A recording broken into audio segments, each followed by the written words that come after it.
Hong Kong calls itself Asia's world city and boasts its outperforming rivals like Shanghai, Tokyo and Singapore in the race to be the region's financial capital.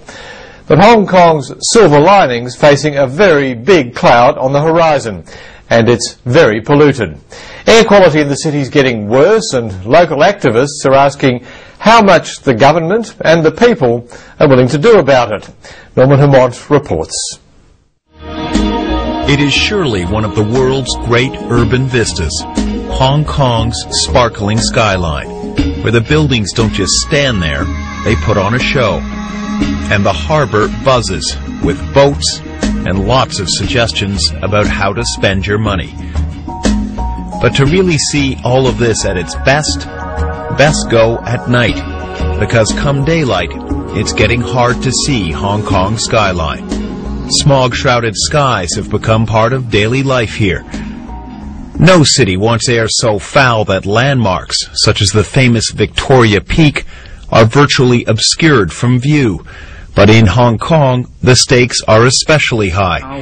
The government knows it's competing with a handful of cities to be Asia's financial capital. The fear is if Hong Kong's environment goes, its talented expatriates could follow. We provide an environment which is home for not just the locals, but also a lot of international travelers, investors, bankers, financiers. So, environment has never been so important an agenda to Hong Kong. The city's citizens agree, according to one of Hong Kong's best-known think tanks, Civic Exchange. It routinely conducts polls to find out what issues Hong Kongers care about the most. More often than not, the environment is top of the list. It has been a growing concern over the past year, I would say. People are getting more and more aware of the worsening air quality in Hong Kong. It's easy to see why.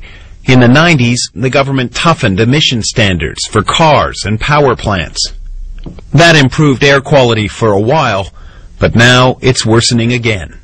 Of course, when you're talking about pollution in Hong Kong, you're not just talking about Hong Kong.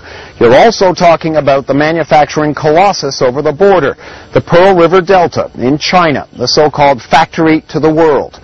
Much of Hong Kong's pollution does come from over there, Guangdong province. But environmental activists point out that an estimated 90,000 factories in Guangdong, maybe more, are owned or partly owned by Hong Kong businesses. Those factories help ensure Shenzhen, the city across from Hong Kong, is covered in a nearly permanent haze of pollution. Nearly two-thirds of the year, it's officially labeled smoggy by Chinese guidelines, which are considerably more lax than standards in Hong Kong.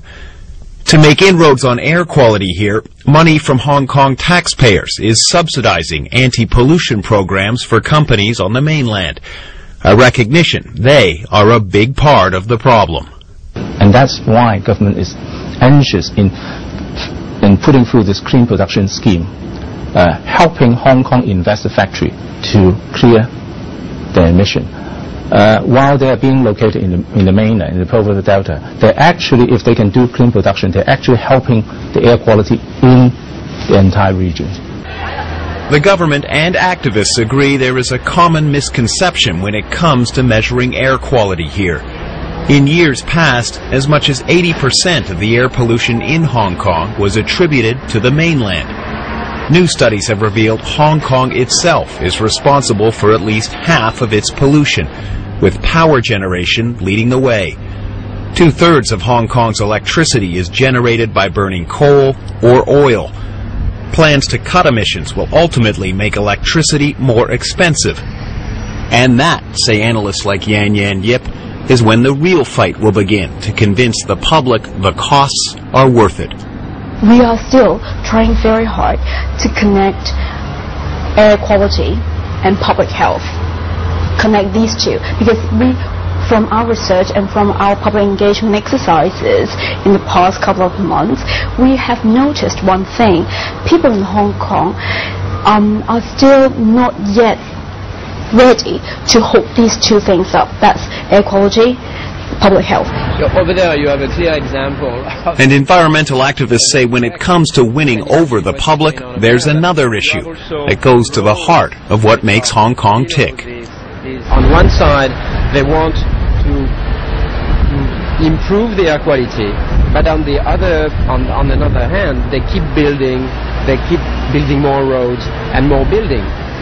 The lobby group Clear the Air says the nature of Hong Kong makes many people think of one thing when they think about the environment: the price tag. This is a city that revels in capitalism, where a relentless drive to acquire luxury is admired and expected. Our biggest challenge is more on the communication side, and it would be to convince the public and government officials that it's possible to take care of the environment without threatening prosperity. I think most people consider that it is either the environment or prosperity. This debate is old-fashioned. It's no more true. This is totally obsolete.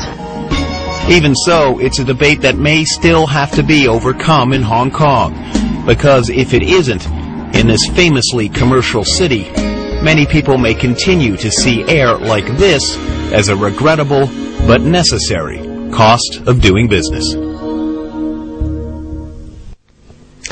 Norman Hermont in Hong Kong.